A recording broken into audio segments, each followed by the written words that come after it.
প্রিয় চাকরির প্রত্যাশী ভাই বোনেরা, আসসালামু আলাইকুম। আশা করি আল্লাহর অশেষ রহমতে আপনারা সকলে ভালো আছেন। আজকে আমরা পাওয়ার গ্রিড বাংলাদেশ পিএলসির একটি সার্কুলার নিয়ে আপনাদের সাথে আলোচনা করব। এটা প্রকাশ হয়েছে 8/6/2026। কোন কোন পদে নিয়োগ হবে চলেন আমরা একটু আলোচনা করি। আলোচনা শুরু করার আগে একটা কথা বলে রাখি, অবশ্যই আমার চ্যানেলটাকে সাবস্ক্রাইব করে রাখবেন, পাশে থাকা বেল আইকনটিতে ক্লিক করে রাখবেন। যখনই আমরা কোনো চাকরির আপডেট আপনাদের সামনে নিয়ে আসবো, সাথে সাথে আপনাদের নোটিফিকেশন পেয়ে যাবেন। চলেন মূল আলোচনা শুরু করে। এখানে বলছে যে জুনিয়র হিসাব সহকারী নেবেন একজন, বেতন গ্রেড 11, বেতন স্কেল 23,000 এবং চাকরি বিধি মোতাবেক বিধিমতে প্রযোজ্য অন্য অন্য ভাতা সুবিধা দিয়ে পাবেন। হ্যাঁ, এখানে এই পদের সংখ্যা হচ্ছে 10 জন নেবেন। তাদের শিক্ষাগত যোগ্যতা চেয়েছেন ইউজিসি অনুমোদিত বিশ্ববিদ্যালয় হতে অ্যাকাউন্টিং, ফাইন্যান্স এবং ব্যাংকিং, এআইএস বিষয়ে কমপক্ষে বিবিএ, বিবিএস সম্মান ডিগ্রি। খ, গ্রেডিং পদ্ধতিতে উত্তীর্ণ প্রার্থী জিপিএ 5 স্কেলে ন্যূনতম 2.82 এবং 4 স্কেলে 2.25 থাকতে হবে। প্রচলিত পদ্ধতিতে শ্রেণী বিভাগ উত্তীর্ণ প্রার্থীদের কমপক্ষে দ্বিতীয় শ্রেণী বিভাগ থাকতে হবে। শিক্ষা জীবনে কোনো পর্যায়ে তৃতীয় বিভাগ শ্রেণী বা সমমান কোনো পরীক্ষা ফলাফল গ্রহণযোগ্য হবে না। এখানে কম্পিউটারের ব্যবহারের দক্ষতাও থাকতে হবে এই পদের জন্য। 2 নম্বরে বলা হচ্ছে যে জুনিয়র ব্যক্তিগত সচিব, তাদের বেতন একই, 4 জন নেবেন। এখানে পড়ালেখাও একই চেয়েছে, পড়ালেখা ইউজিসি অনুমোদিত বিশ্ববিদ্যালয় হতে যে কোনো বিষয়ে কমপক্ষে স্নাতক সমমান ডিগ্রি। গ্রেডিং পয়েন্ট যেটা চেয়েছে 5-এর মধ্যে 2.8 থাকতে হবে এবং 4-এর মধ্যে 2.25 থাকতে হবে অবশ্যই। কখনো তৃতীয় বিভাগ গ্রহণযোগ্য হবে না, তাদের ক্ষেত্রে কম্পিউটারের দক্ষতা চেয়েছে। 3 নম্বরে জুনিয়র প্রশাসনিক সহকারী কাম ভান্ডার সহকারী, এখানে 14 জন নেবেন। তাদের বেতন স্কেল সেম, 11তম গ্রেডে, বেতন স্কেল 23,000 টাকা। চাকরি বিধি মোতাবেক বাকি যে সুবিধা আছে সেগুলো পাবেন।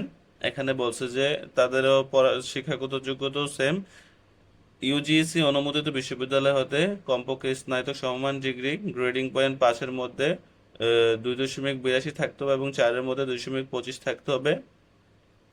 অবশ্যই দ্বিতীয় বিভাগ থাকতে হবে। শিক্ষা জীবনে তৃতীয় বিভাগ গ্রহণযোগ্য হবে না। কম্পিউটার দক্ষতা থাকতে হবে তাদেরও। জুনিয়র নিরাপত্তা পরিদর্শক 2 জন নেবেন। তাদেরও বিশ্ববিদ্যালয় হতে সমমান পরীক্ষা উত্তীর্ণ ডিগ্রি থাকতে হবে। এবং তবে এখানে একটা কথা আছে, বেসামরিক নন কমিশন অফিসারের ক্ষেত্রে শিক্ষাগত যোগ্যতা এইচএসসি পাস হলেই হবে। এখানে গ্রেডিং পয়েন্ট 5-এর মধ্যে 2.82 এবং এখানে 4-এর মধ্যে 2.25। তৃতীয় বিভাগ কখনো গ্রহণযোগ্য নয়। কম্পিউটার ব্যবহারের দক্ষতা থাকতে হবে, তাতে অবশ্যই সুস্বাস্থ্যের অধিকারী হতে হবে। সামরিক, আধা সামরিক, আইন শৃঙ্খলা রক্ষাকারী বাহিনীর সদস্যগণ অগ্রাধিকার প্রদান করা হবে। এসব প্রার্থীর ক্ষেত্রে চাকরির বয়স সংক্রান্ত যথাযথ কর্তৃপক্ষের আবেদন কপি প্রমাণক হিসেবে দাখিল করতে হবে। এখানে নিরাপত্তা প্রহরী নেবেন। বেতন স্কেল 15, এখানে আছে গ্রেড 15, বেতন স্কেল হচ্ছে 14,500। চাকরি বিধি মোতাবেক সকল অন্য অন্য বাতাদি পাবেন। 11 জন নেবেন। এখানে এসএসসি পাস দাখিল, সমমান পরীক্ষা উত্তীর্ণ হতে হবে। ন্যূনতম জিপিএ থাকতে হবে 5-এর মধ্যে 2 থাকতে হবে। সামরিক, আধা সামরিক, সশস্ত্র বাহিনী, বিজিবি, পুলিশ, আনসার নিয়োজিত সদস্যগণের আদেশ কপি প্রমাণ হিসেবে দাখিল করতে হবে। উচ্চতা 5 ফিট 6, বুকের মাপ 32 ইঞ্চি হতে হবে। তাতে অবশ্যই সুস্বাস্থ্যের অধিকারী হতে হবে। টোটাল সবগুলো পদ মিলে 41টি পদে লোক নেবেন। যারা আবেদন করতে আগ্রহী তারা এই যে এখানে মেলের দেওয়া আছে, ওয়েবসাইট অ্যাড্রেসটা powergrid.teletalk.com আবেদন করতে পারবেন। আবেদন শুরু হবে 10/6/2000, অলরেডি শুরু হয়ে গেছে। 10/6/2026 হতে 30/6/2026 বিকাল 5টা পর্যন্ত আবেদন থাকবেন। এখানে ক্রমিক নং 1 থেকে 4 নং যারা আছেন তাদের আবেদন চার্জটা হচ্ছে 112 টাকা এবং 5 নং-এ যারা আছেন তাদের আবেদন চার্জ হচ্ছে 56 টাকা। 8/6/2026 তারিখে যাদের বয়স সর্বনিম্ন 18 বছর হতে 32 বছরের মধ্যে তারা আবেদন করতে পারবেন। তবে ক্রমিক নং 4 অর্থাৎ নিরাপত্তা পরিদর্শক যেটা এবং জুনিয়র নিরাপত্তা পরিদর্শক যেটা আছেন, অবসরপ্রাপ্ত সামরিক বাহিনীর সদস্যর ক্ষেত্রে বয়স 40 বছর পর্যন্ত শিথিলযোগ্য। ক্রমিক নং 5 এ নিরাপত্তা প্রহরীর পদে অবসরপ্রাপ্ত সামরিক বাহিনী সৈনিকদের ক্ষেত্রে 35 বছর পর্যন্ত শিথিলযোগ্য। এছাড়াও বিভাগীয় প্রার্থীদের ক্ষেত্রে 40 বছর পর্যন্ত শিথিলযোগ্য আছেন।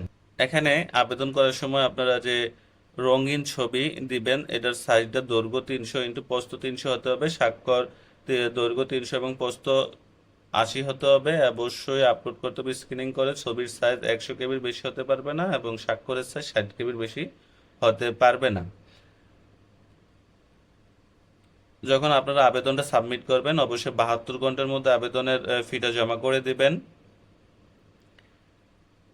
আবেদন সাবমিট হওয়ার পরে আপনারা একটা ইউজার আইডি পাবেন। ইউজার আইডি যখন পাবেন তখন পাওয়ার গ্রিড স্পেস সবগুলো বড় হাতের অক্ষর দিবেন। ইউজার আইডি যেটা পাবেন সেটা লিখে 16322 নাম্বারে সেন্ড করে দিবেন। যখনই সেন্ড করবেন একটা ব্যাক এসএমএস তারা আবার আপনাকে দিবে, একটা পিন নাম্বার দিবে ওখানে।